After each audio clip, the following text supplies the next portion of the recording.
Goeiemôre, dit is dan vanoggend lesing 4 wat ons behandel van die dogter van Sion, restaureerders van die skrifte. Dit is 'n geskiedkundige oorsig wat aangegaan het in die dogter van Sion oor die afgelope 25 jaar, en dit is 3 November 2025 vanoggend.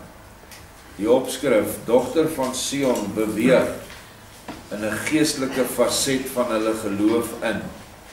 Ek het dit genoem dat ons baie, toe ons begin het met die boek van herinnering, dat ons baie in die natuurlike waarheid vasgevang was, alhoewel ons alreeds die geestelike dinge begin sien het, soos ek julle in lesing 1 gewys het, waar ons gewys het dat die vyeboom wat binne in die wingerd staan, verwysing nie gehad het op ons, en die vrou wat 18 jaar krank was die volk ensovoorts. Maar nou gaan ons baie dieper in die geestelike in. Kom ons lees. Toe ons nog op die Bloedrivier terrein was, onthou nou ons het nou daar gaan kamp vir 100 dae, het ons gedink dat Abba Vader ons fisies sou verlos vanaf Bloedrivier en dat ons 'n fisiese grondgebied sou bekom. Nou ja, wat ons ook daar gedoen het, ons het oral rondgery en ons het plase wat te koop aangebied was, het ons navraag gedoen en ons het begin geld soek om grond te koop al om Bloedrivier. Ons het gedink, ons sal daar 'n nedersetting begin. Dit was die gedagte wat ons gehad het, omdat ons die gelofte ook gekoppel het aan die plek en nie aan die hart nie. Na mate ons in Pretoria met ons vader se werk besig geraak is, dis nou na ons daar afgesit is, het ons begin insien dat die huis wat ons moet bou, 'n geestelike huis in die harte van ons volk sou wees, en nie 'n fisiese grondgebied nie. Die volk sou eenparig agter ons verlosser Yeshua moes gaan staan, binne sy leer van liefde begin wandel, en dan sou hy onsself verlos. So het ons stadig aan begin wegbeweeg van die dooie letter van die wet, en het ons die wet deur die liefde van Yeshua begin beskou en doen. Sy leer in die 4 evangelies het die fokus van ons bediening geword. In hierdie tyd verskyn die boekie Naaste Liefde, en die beoefening daarvan word 'n voltydse bediening. Baie mense verlaat die dogter van Sion in hierdie tyd, veral die oorlogmakers en grootpraters oor gewelddadige verset. Volgens hulle was ons wat agtergebly het te passifisties en te veel behep met naaste liefde. Baie is teen die dogter van Sion geskryf en gesê, publikasies het verskyn waarin ons met owerhede verbind is, dat ons CIA geheime diens was, maar ons het ongestoord voortgegaan om vir ons volk en ook vir hulle, wat het gesê, te bid. Nou daar baie dinge gebeur daar, wat 'n mens nie alles oor hoef nou te praat nie, maar ons het, toe ons die 100 dae by die Bloedrivier terrein deurgebring het, het ons die wet baie ernstig bestudeer, en die profeseer, maar veral die wet. En toe ons terugkom in Pretoria, het Vader net op my hart gesit. Hy het dadelik die eerste lesing wat daarna plaasgevind het, het hy my gesê, nou lees jy die wet in Matteus, Markus, Lukas en Johannes. Nou lees jy my wet. En ons het dadelik begin met Matteus 5 se bergpredikasie, waar hy vir ons baie duidelike opdragte gee hoe ons voortaan moet leef. Nou ja, baie mense het groot aanstoot daaroor geneem. Een ou, hy het hier gekamp op my grasperk, hy het so 'n lang 45 Magnum gehad, en toe ons nou met die goed begin praat en sê dat ons vyande moet lief hê en dat ons die wat ons vervloek moet seën, toe kom plak hy 'n revolver, hy het groot pistool hier voor my neer daar, en ons het nog die dienssaal daaronder gehad, dit is ook so gesit. Toe sê hy, ek gaan nou elke Baalpriester wat nie die Sabbat wil hou nie en nie die wette wil hou nie, gaan ek doodskiet. Dis my opdrag. Toe sê ek, my vriend, dis nie die opdrag van Yeshua nie. Ons wil niks daarmee te doen hê nie. As jy dit wil gaan doen, maak wat jy wil. Elke mens is vry. Hy het toe sy groot pistool gevat en sy kombi geklim met sy hond en hy's weg. Maar hy het dit nooit gedoen nie, dank Vader. Ja. Man is nou ook nie meer met ons nie, hy is ook oorlede. Maar dis die tipe van houding wat die mense gehad het. Almal wou oorlog maak, almal wou bomme gooi, almal wou skiet. Maar niemand wou Yeshua se hand vat nie. Want ons is net troepe in hierdie hele opset. Hy is die een en enigste generaal.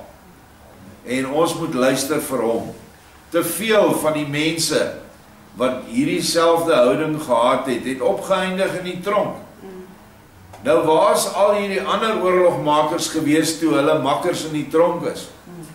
Was nooit daar nie. Vra my, ek was 8 jaar betrokke met politieke gevangenes in Pretoria en in sonderwatertronke. 8 jaar van my lewe het ek elke maandag al daai tronke besoek.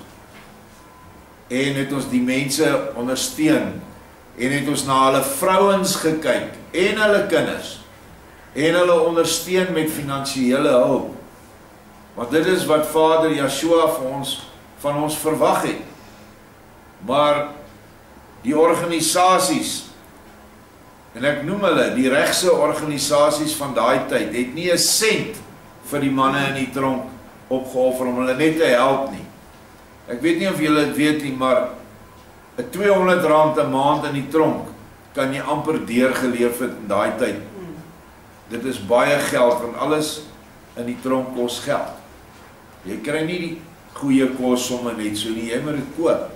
Jy moet 'n broek koop, jy moet 'n laken koop. Al die goed word gekoop. En so het ons dan nou maar voortgegaan en ons het ons taak gedoen. En daarmee, omdat ons by hulle uitgekom het, is ons natuurlik nou ook verbind met hulle. En is daar baie negatiewe lig op ons gegooi. Ons is in die huisgenoot bespot met 'n 2 of 3 bladsye berig. Kan nie eens meer onthou wie is die ou nie, hy beskryf nou nog, maar hy is ook al nou 'n ou man. En onthou ook die opskrif van die ding, die dogters met baarde. En in plaas van dat hulle nou berig het oor wat ons gaan doen daar, het hulle ons bespot.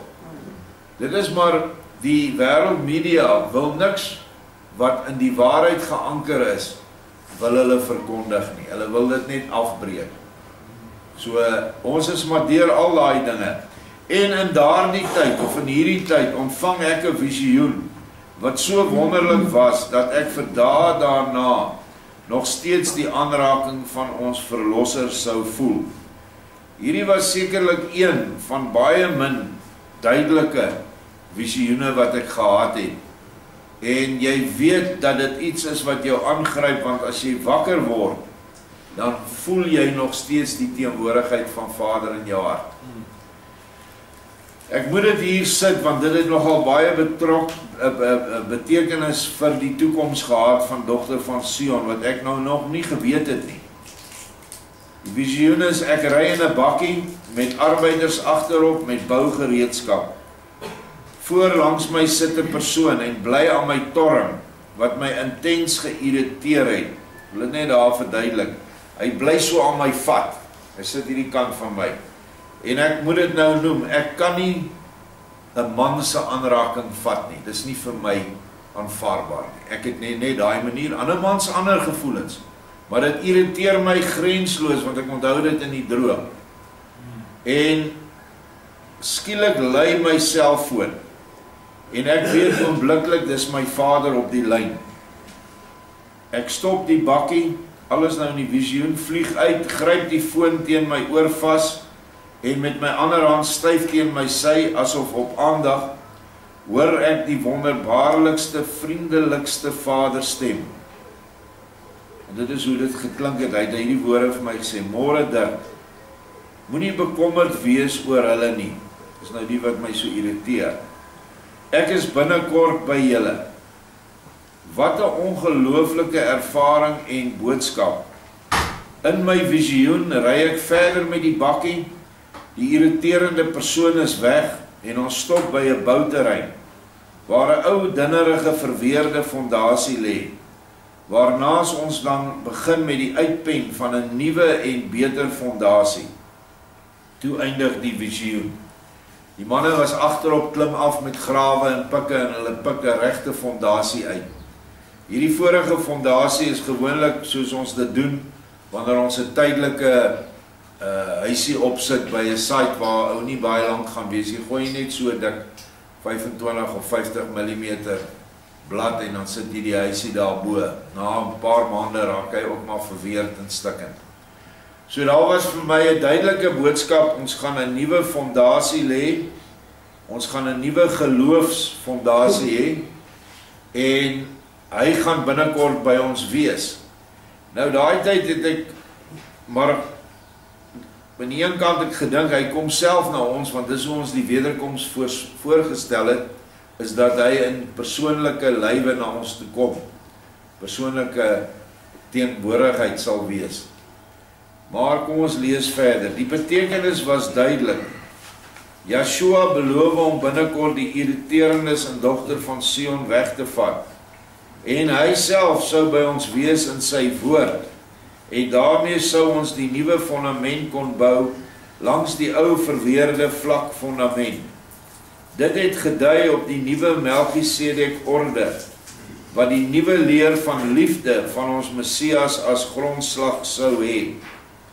Direk na hierdie visioen ontdek ons toe die wonderlikste geskrifte wat nog ooit gedurende die afgelope 170 jaar verskyn het, naamlik die werke van die Oostenryk of Duitse profeet Jacob Lorber.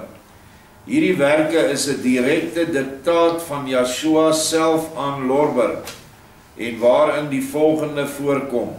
Onthou dat Oostenryk en Duitsland was maar oor die honderde of selfs duisende jare was dit een ryk, en dan het hulle gesplit, dan het hulle weer verloor in die oorlog, en hulle weer verenig, maar hulle het almal dieselfde taal gepraat, dieselfde kultuur gehad.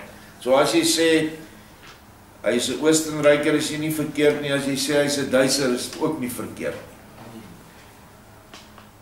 Die volgende het dan in hierdie boeke voorgekom. Yeshua se hele 3,5 jaar getuie periode, vanaf sy doop in die Jordaan tot by sy kruisiging by Golgotha, in 'n dag tot dag verhaal geopenbaar deur homself, en wat ek kan byvoeg, ons nou besig is al met die 3de boek wat ons behandel hier in die lesingsaal, wat ek nou so 'n bietjie kort geknip het tot ons hierdie geskiedenis ook agter die blad het. 2. Sy 3 dae in die tempel toe hy 12 jaar oud was, sowel as sy jeugjare in Egipte. 3. Die wonderbaarlike samestelling van die heelal. Alles is daarin. 4. Oor die lewe in die hiernamaals. Niemand wat hierdie boeke nou gelees het, hoef te wonder hoe lyk dit aan die ander kant. Reg vanaf die ergste heltoestand tot by die hoogste hemelse toestand, het hy vir ons genoeg voorbeelde gegee. Hoe lyk dit daar? Wat doen hulle daar? Wat is die aard van die omgewing waar hulle is? Alles is hierin. So jy hoef nie te wonder waar gaan jy heen as jy doodgaan nie. Definitief gaan jy nie slaap nie. Dit is 'n verdraaiing van die skrifte. Oor die pre-vloed gebeurtenisse vanaf Adam se skepping tot by Noag. Daar is min daaroor meer wat oorgebly het. Die geskrifte wat daardie gebeure beskryf het in detail het verlore geraak. En dit is nou weer vir ons gegee. Die innerlike werking van die aarde, die son en die maan. Daar is 'n boek wat net daaroor handel. Hoe lyk dit binne in die aarde? Is dit regtig net een groot koolvuur wat brand? Dit is nie so nie. Die aarde is soos 'n lewende organisme met allerhande innerlike wat noem jy, ekskuus nou op die punt van my tong, organe. En die aarde leef, en die aarde haal asem. Dis die getuie wat ons elke dag ervaar as jy by die see is. En die aarde bring lewe voort, elke saadjie wat daarin val, elke dier wat gras eet. Jy en ek kan nie anderste as om van die aarde afhanklik te wees nie. Ons liggame en ons siele het dit nodig. Al hierdie goed is vir ons duidelik gegee. Die son word nou elke dag op ons WhatsApp groepe sit Dorothy vir ons 'n hoofstuk van die natuurlike son neer. So jy hoef nie te bekommer, dit is nie een groot vuurbal nie. Sy uitstraling, sy atmosfeer is vuur wat ons aarde ontvang. Maar daar word 'n effense van daai glans teruggestuur. Ek dink dit is amper iets soos 10% of 5% wat dan weer lewe op daai son ook moontlik maak. Die son moet 'n lewende entiteit wees, want die son bring al die lewe vir ons hier. As hy 'n dooie ding was, kon hy mos nou nie lewe gee nie. En om te lewe moet jy tog jy moet 'n stelsel hê, daar moet 'n ding wees wat werk.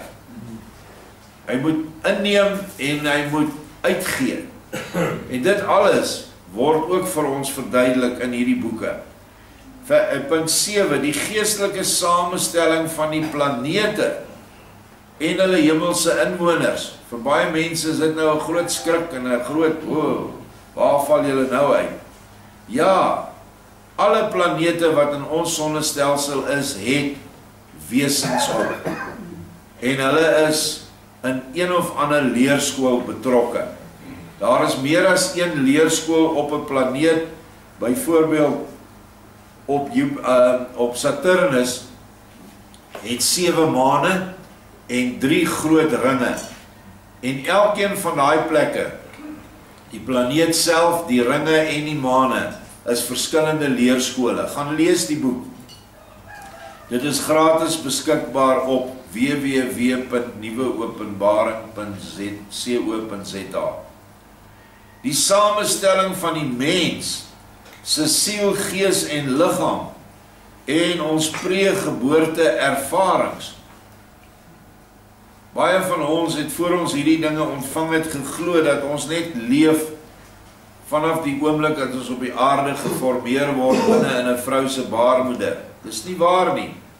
Ons het oneindige ligjare en ligjare terug het ons ontstaan. Ons is geskape geeste en ons het bestaan op verskillende plekke, het ons gelewe.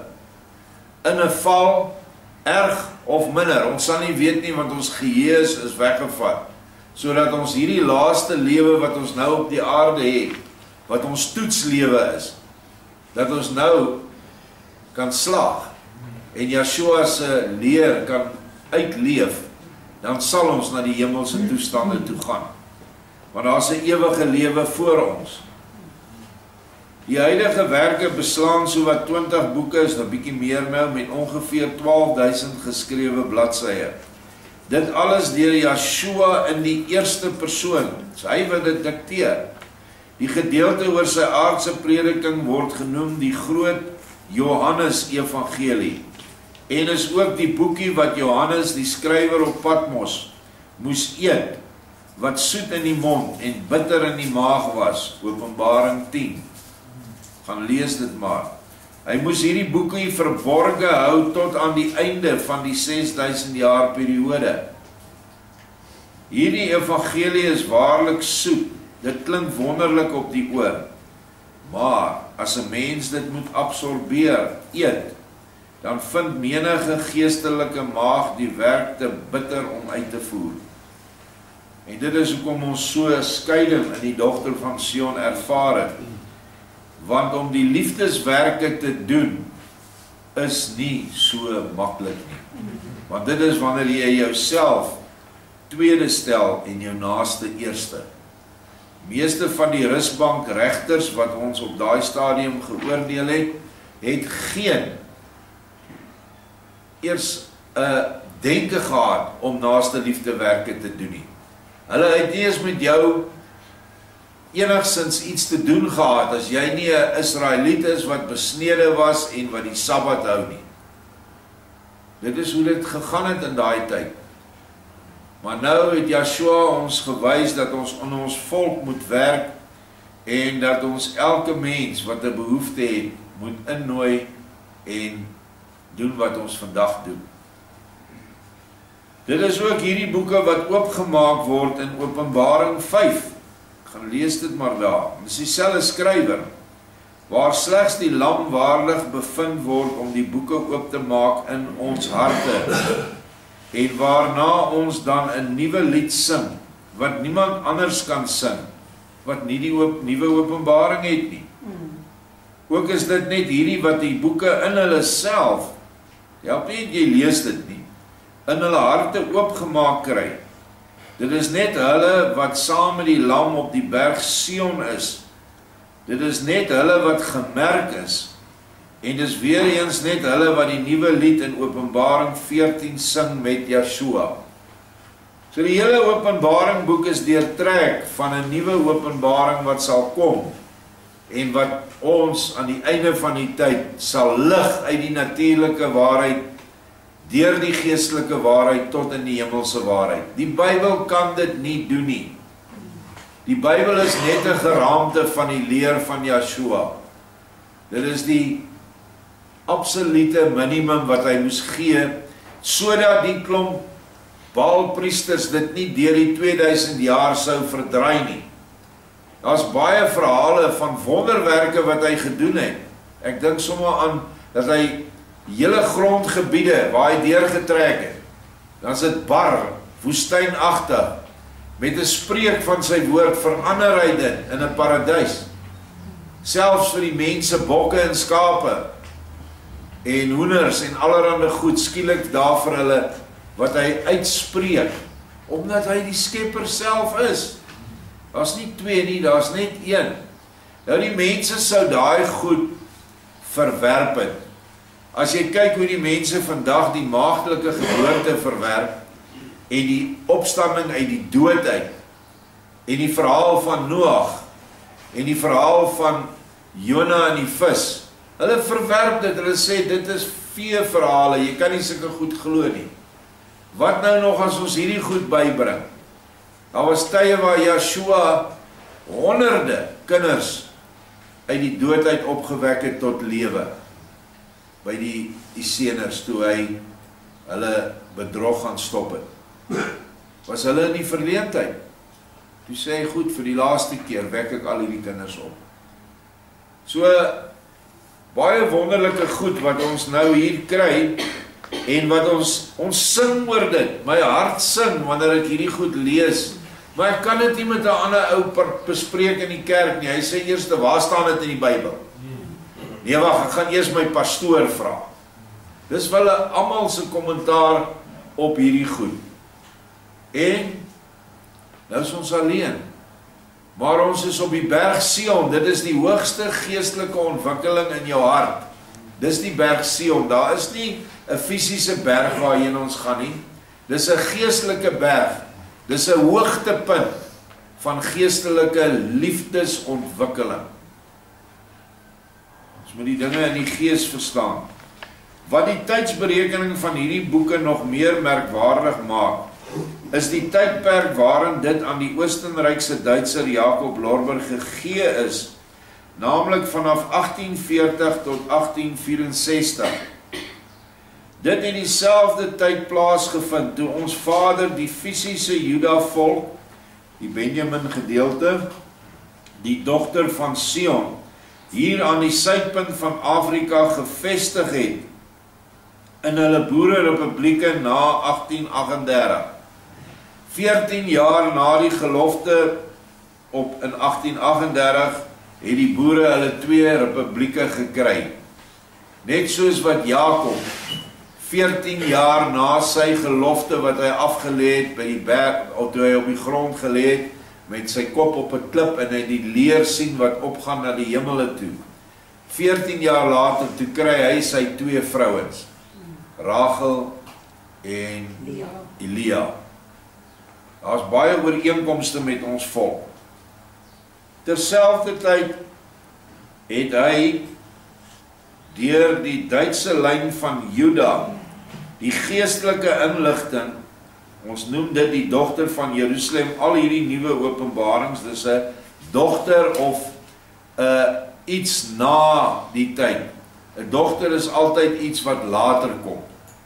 die dogter van Jerusalem, want Jerusalem is die leer van Yeshua, deurgegee wat sowat 160 jaar later gebruik sou word. Yeshua het verder aan Lorber bevestig dat hy ook binne die koningslyn van Dawid was. Hy sê vir hom, dis hoekom jy die werk gekry het om hierdie vertaling vir my te doen, hierdie openbaring, want jy is uit die koningslyn van Dawid. En hy sê verder dat mense wat nie in hierdie spesifieke koningslyn of in hierdie Juda-lyn sal wees nie, gaan dit baie moeilik vat. Gaan dit nie maklik vat nie. Selfs oom Siener het ook 'n visioen gehad wat slegs op Jacob Lorber betrekking kan hê. Oom Siener sê die volgende, 'n gesig op 3 November 1915 uit die 4-kleur wapper. En dit is van 'n prokureur, wat is sy naam nou weer? Raad, AWG Raad, wat hy die visioene almal gedokumenteer het. En vandag ontken hy sy eie boek. Hy het weer boeke oor Siener geskryf, maar jy kan sommer die Afrikaner dwaling sien wat daar deurgaan. Maar hier het hy nie sy eie woorde nie, hy het net die visioene gedokumenteer, en dit is nog steeds vir ons beskikbaar op PDF leer as iemand dit soek. Ek is tussen die Duitsers, die man met die swart baard kyk hierheen. Nou, een van die kenmerke van Jacob Lorber is sy pik swart lang baard wat hy gehad het. En ek weet van geen ander moderne Duitsers wat iets, of in die militêr, of in die politiek, of in die geestelik, 'n merk gemaak het in die wêreld wat 'n swart baard gehad het. Want die mense dra nie baarde nie. Die volgende gedeelte is 'n openbaring wat na my toe gekom het gedurende die afgelope paar jaar. Ek het aanvanklik baie van hom Siener se visioene bestudeer en tot die gevolgtrekking gekom dat meeste van sy werke en gesigte geestelik opgeneem moet word en nie soos die meeste mense tans dit net fisies of natuurlik beskou nie. As voorbeeld die volgende. Siener sê die mense sal die kerk verlaat en na Lichtenburg toe gaan, waar hulle 'n nuwe boereleier sal kies, by so 'n koppie. Geestelik gesien kan dit as volg verklaar word. Die kerk of die leuen word verlaat, en die mense gaan na die burg van die lig. Onthou, dorpname het geweldig baie betekenis in profesie. Daarom moes Yeshua nie in Nazareth gebore word nie, maar in Bethlehem, wat beteken huis van die brood, en wat ons Bethlehem noem. Hy as die brood van die lewe moes in Bethlehem gebore word. En so kan ons baie ander plekname gaan kyk. Daar is 'n dieper betekenis aan plekname. Ons gaan verder. Nou kom hulle by die burg van die lig. 'n Burg is 'n fort. Omdat burg, fort of kasteel beteken, weet ons mos wie dit sal wees. Niemand anders as ons verlosser Yeshua nie. Hy is die fort van die lig. Ons moet by hom skuil. Baie interessant dat Melchisedek, toe hy op die aarde na die vloed, tot ongeveer by Jakob se tyd, was Vader teenwoordig op die aarde in 'n kasteel. Hy het die liggaam van Melchisedek wat voor die vloed gebore is, het hy, en ook uit Noag se familie uitgekom het hy betrek. Hy het daai liggaam gebruik, want hierdie Melchisedek was in die hemelse toestand opgevoed. Hy was nie op die aarde nie. Maar hy het op die aarde gekom na die vloed. En so het die volk na hierdie kasteel of burg getrek. En hulle het hulle tiendes gebring en hulle het Vader vereer. En dan sê Vader, tot op 'n stadium toe kom hulle nie meer nie. Toe wat maak ek? Hy sê, toe trek ek daar uit. Want dit was nie meer nodig nie. En dis daarna die tyd wat die volk toe in ballingskap gegaan het in Egipte en Moses toe weer 'n baie laer orde begin het, naamlik die Levitiese orde, wat ondergeskik is aan die Melchisedek orde. Maar nou het Vader vir ons die Melchisedek orde beloof vir die eindtyd. En dit is die orde van die liefde. En wat hier gebeur is, hy kom en hy maak woning in jou tempel. Hy trek nou in jou kasteel in jou tempel, in jou vorm. En nou is jy 'n Melchisedek priester met Yeshua in jou. Mans en vrouens. Daar word nie onderskei in hierdie orde nie. So, ons moet die dinge baie geestelik kyk. En hierdie Lichtenburg kan nie anders te wees om dit vir my te verklaar in die gees nie. Daarna, daar's 'n koppie net by Lichtenburg, en daai koppie, waar almal moet uitklim en 'n boereleier kies, is presies dit wat ek nou gesê het. Dis jou innerlike berg Sion, wat jy moet uitklim, soos Openbaring 14 sê, en daarbo kry jy die leier. Nou daar staan nie 'n boereleier nie, daar staan die leier van alle wesens op aarde, Yeshua, maar hy is ons boereleier, soos wat hy ons boereleier was met die gelofte of met die slag van Bloedrivier, het hy daardie engele laar of leer, het hy gelei. So is dit die boereleier wat ons kies innerlik. En ek wil dit net hier noem, daar is soveel vals praatjies. Ek het nou al soveel mense gehoor wie hierdie leier in die breinpak is. Iemand het my eendag gesê, sy was in ons gemeente en toe loop sy.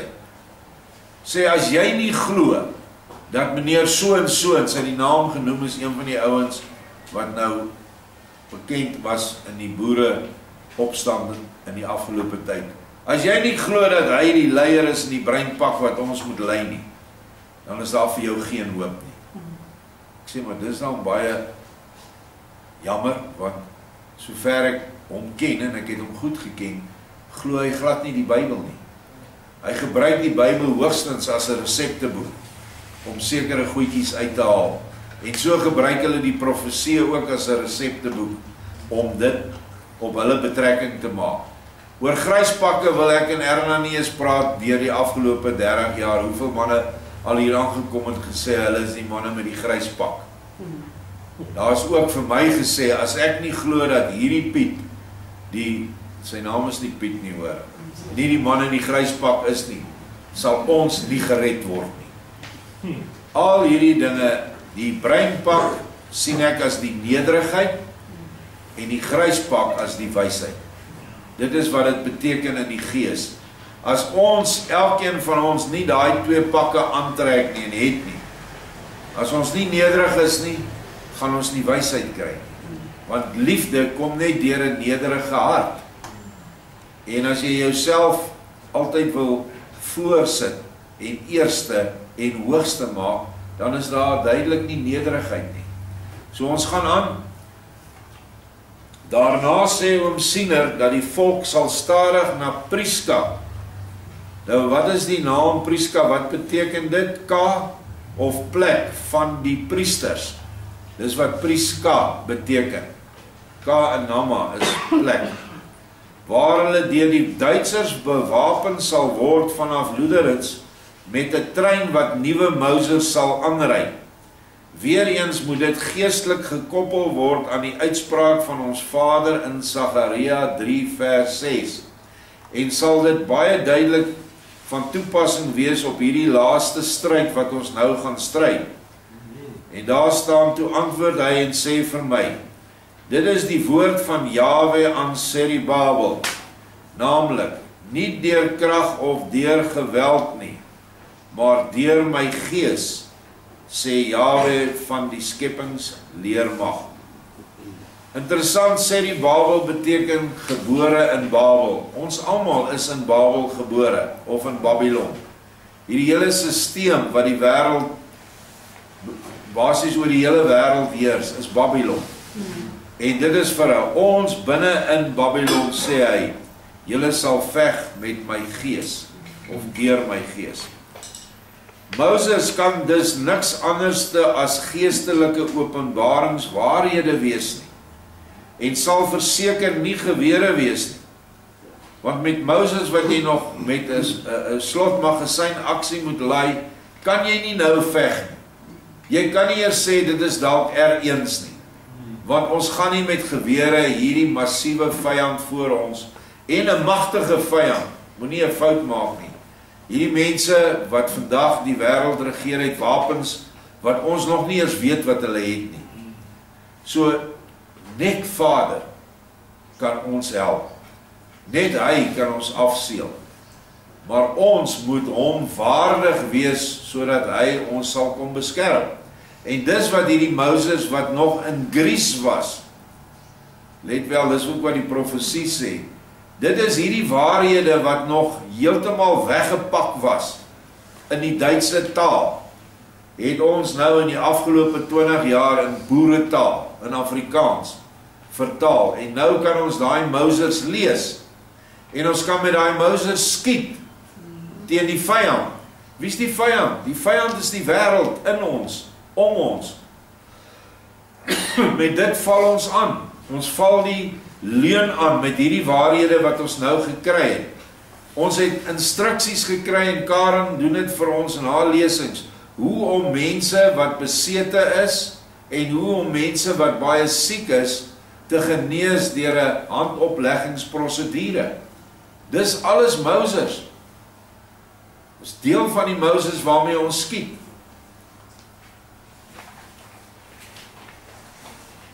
Hy sê, Moses kan dus niks, nou ek lees dit net weer, as geestelike openbaringswaarhede wees nie, en sal verseker nie gewere wees nie. Die treinspoor was 100 tot 150 jaar gelede se hoofverbindingsmiddel tussen mense en lande. Door daai tyd, op Sienerse tyd, was daar nog nie vliegtuie gewees nie, dit het eers later gekom.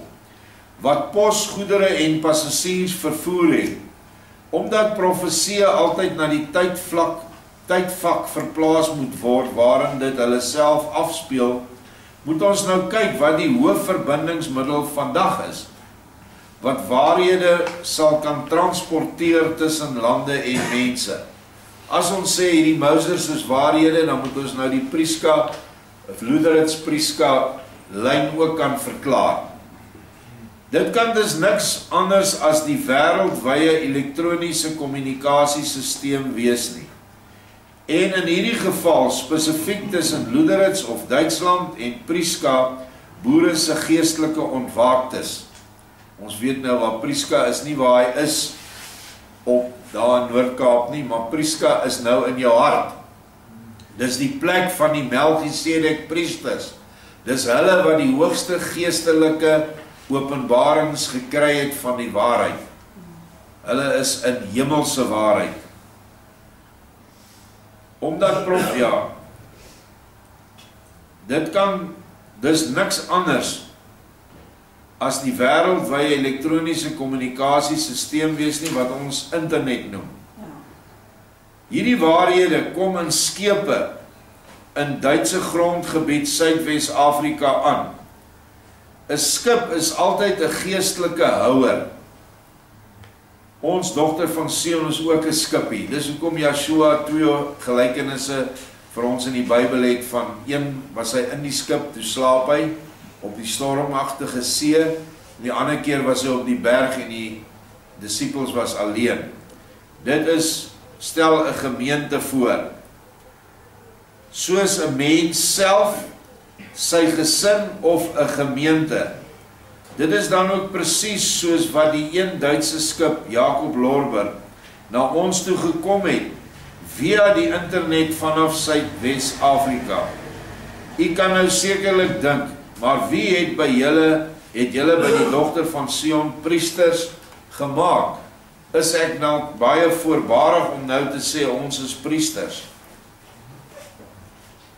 Priesters dateer wel vanuit die vorige Levitiese orde, maar aan die eindtyd sal daar weer Melchisedek priesters wees, manne en vroue wat hulle self vrywillig sal aanbied om vir hulle Messias en sy ware suiwere leer op te kom. Dit was die dogter van Sion gewees, toe hulle met die boek van herinnering begin het. Al is hulle dan die geringstes by sekeres en by sekeres die mees veragtes. Daar is nog ander skepe, Duitse houers wat waarheid gebring het. Sien www.nuweopenbaring.co.za. Nou, het hierdie waarhede na ons toe gekom via internet? Ja. Ek gaan dit ook net hier lys. Ek ken 'n vrou in die Kaap, maar net telefonies. Ons praat nou en dan kry sy van ons goed.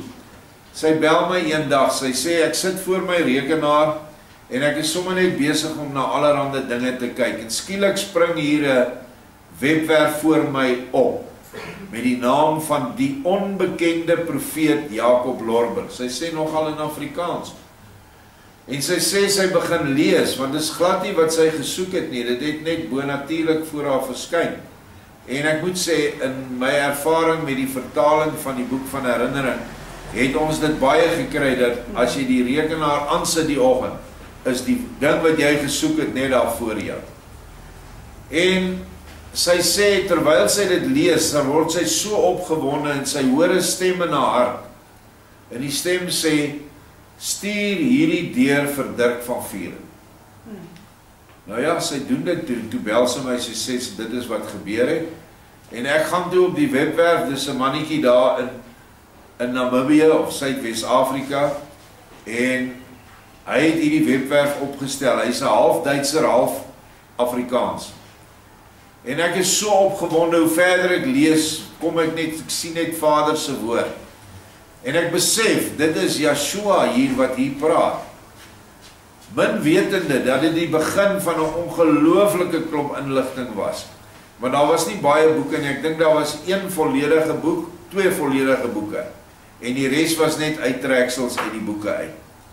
En ons kontak hom, ons praat met hom, ek sê, kan ek nie asseblief hierdie elektroniese media kry nie? En hy sê toe vir my, ja, ek stuur dit vir jou. En so het hy vir ons die hele Duitse webwerf gestuur, wat ons toe nou afgetrek het, en waaruit ons boeke dan vertaal het vanuit Afrikaans. So werklik het hierdie inligting met die kommunikasiemiddel, die internet, vanaf Suidwes-Afrika, van 'n Duitser, na ons toe gekom. En daarom eers later het ek die verbintenis kon maak, Vader het geopenbaar aan my, dat dit die spoorlyn was, wat julle verbind het.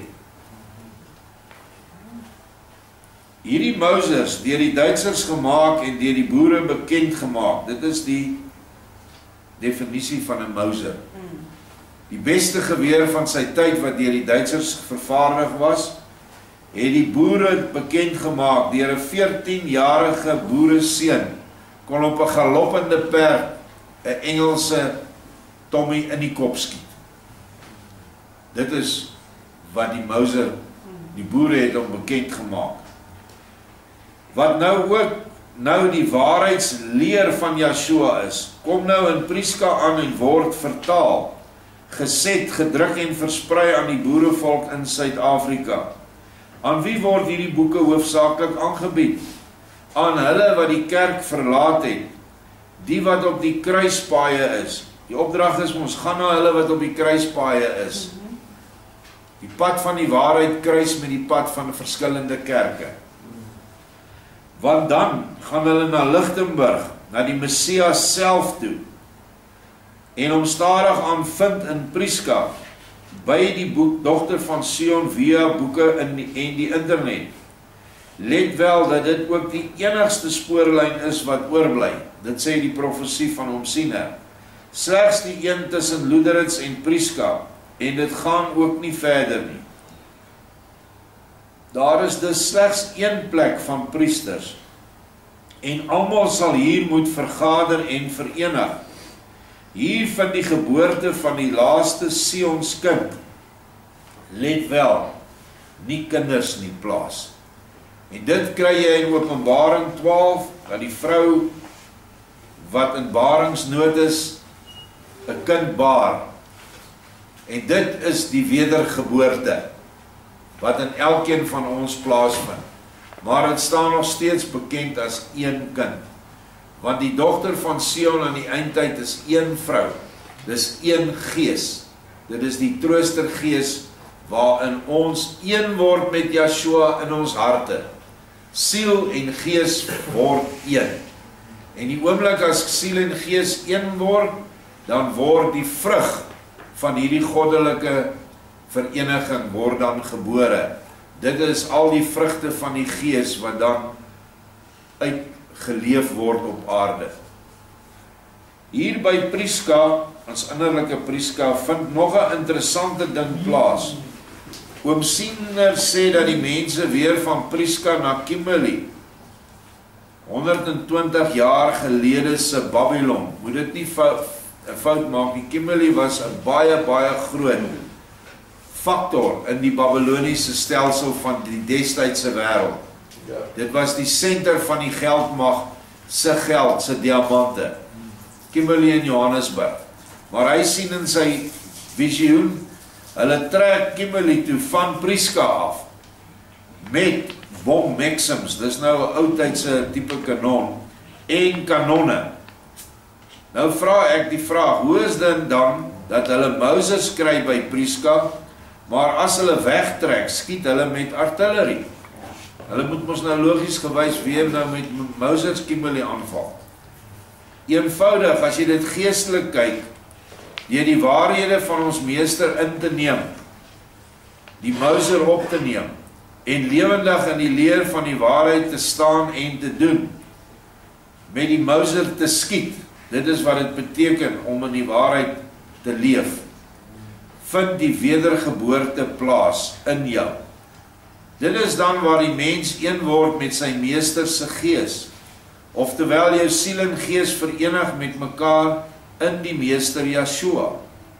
Jy vorder dus hoër op met die berg, totdat jy bo saam met die lam staan op Sion. In hakies Openbaring 14 kan jy dit gaan lees. Nou het jy self 'n wapen geword, want nou eers het jy die geloof van 'n mosterdsaad, en kan jy 'n berg skuif, wat aan die eindtyd niks anderste is as die koninkryk van Lucifer self nie, getipeer deur Kimberley. Dit is die berg wat ons sal skuif aan die eindtyd, saam met Yeshua. Vader spreek homself as volg uit, en in 'n goddelik gedikteerde boodskap Openbaring 37 aan Judith te beer. Hier het Judith nog ware openbaringe ontvang. Ongelukkig het dit later nie so goed gegaan nie, maar hierdie ene was ek nog by en het ons dit ook op ons webwerf gehad. Maar 'n handvol edelsaad het ek bewaar, en my verbond met Abraham deur Isak sal behoue in my Sion, in Suid-Afrika bly. Daarom sê ek vandag aan julle, my uitverkorenes, dat die werklike eindstryd nie soseer tussen volkere is nie, maar dat dit wêreldwye Judaïsme is. Dit is hierdie Sionisme nou sy nuwe naam. Maar dit ontstaan uit Judaïsme is wat in die laaste stryd sy slagtande vir die ware Sion wêreldwyd ontbloot.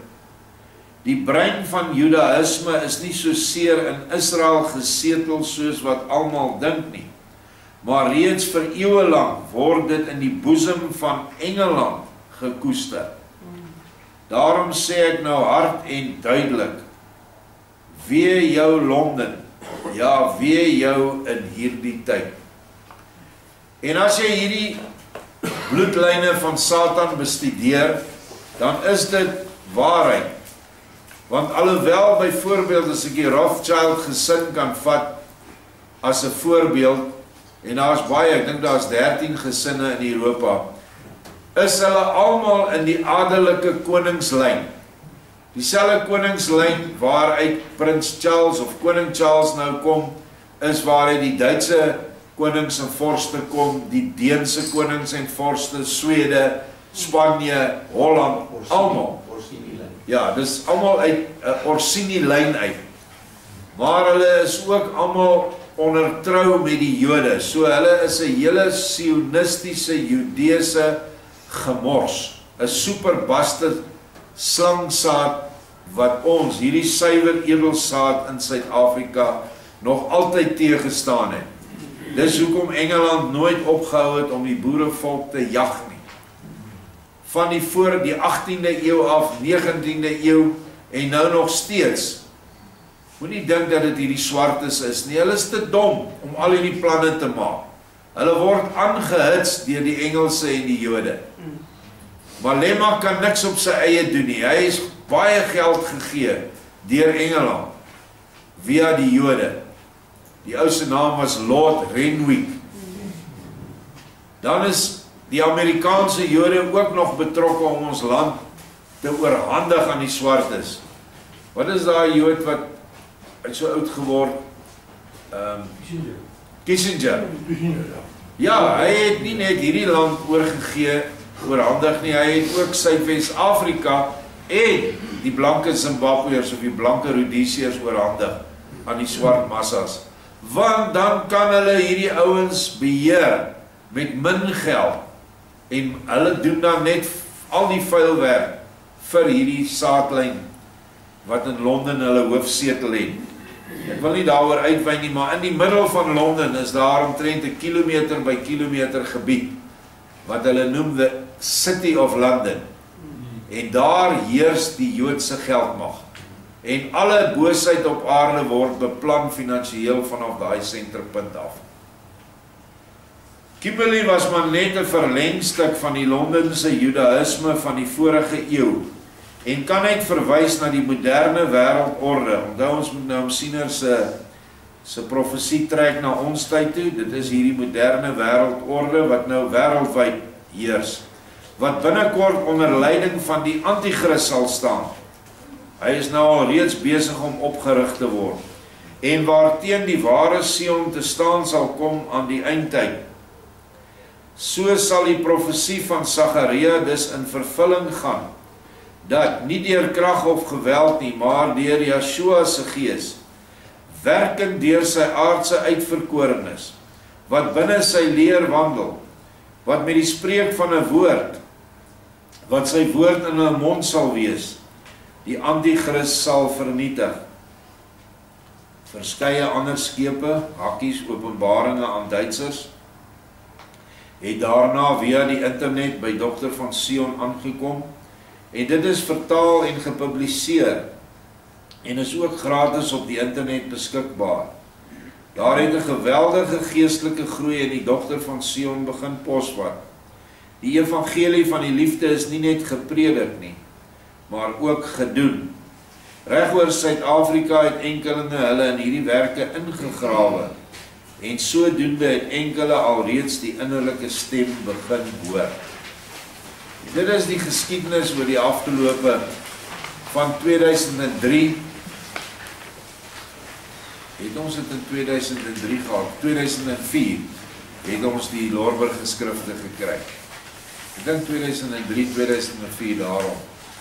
En so het ons in 2006, het ons eintlik formeel die Philadelphia Ark begin, waar ons huisies begin bou het. Daar was aanvanklik min huisies, en daar was baie tente, ons het tente opgesit, en later het dit groter en groter geword. Maar dit was die opdrag. Dit is om 'n Melchisedek priester in jou hart te wees, is dat jy volgens vermoë vir jou naaste sal sorg. Die lesing was bietjie lank. Ek wil net vinnig iets lees. Ek het nou, jammer die aanhangsel hier is die uittreksels uit die Hooggeregshof aansoek deur die Bloedrivier Stichting, waaroor ek die vorige lesing gepraat het, waardeur die lede van die Dogter van Sion vir ewig van die Bloedrivier terrein verbied is. Nou met al die oorvoete stateer en het die ding nou maar baie swak geword. Die belangrike goed is hier op die regterkant waar ek daai pyltjies het. Ek wil nou net my vergrootglas bril opsit, dan sluit ons daarmee af. Daar word ook op strategiese plekke vlae van die organisasie tentoongestel en in besonder word die banier en vlae van die betrokke organisasie aangebring in die nabye omgewing van die bronswaalaar. Nou ja, ons het ons vlae met Vader se naam op al die kapstokke, daar's 64 waans, ons het dit daarop gesit. Die baniere bevat onder andere die slagspreuk apartheid is heilig. Dit was vir hulle 'n groot probleem. Die ou vierkleur van die Transvaalse Republiek met die woorde Jahwe in Hebreëus daarop aangebring word vertoon. In die jaar 2001 het die organisasie reg langs elke wa van die bronswaalaar 'n vlag ingeslaan. Is nie so nie, ons het hom aan die wa se kapstok gehang van die betrokke organisasie. Dit was in stryd met 'n onderneming wat die organisasie gegee het dat hulle nie sodanig sal optree nie. Ons het nooit so 'n onderneming gegee nie. Dit was iets wat binne in die harte van ons volk op daai stadium ingesit is deur Vader, julle moet daai vierkleur daar opsit. So, julle het die geskiedenis het ons behandel en hier is net 'n kort bewys en vir julle wys die goed het bestaan. En hierdie was 'n aansoek wat ons nie kon nie 'n repliek lewer op hom nie. Dit is net Samir deur die Hooggeregshof in Pretoria. Interessant, nie die Hooggeregshof in Pietermaritzburg nie. Daai tyd was dit daar in Pietermaritzburg waar hulle die saak moes bring.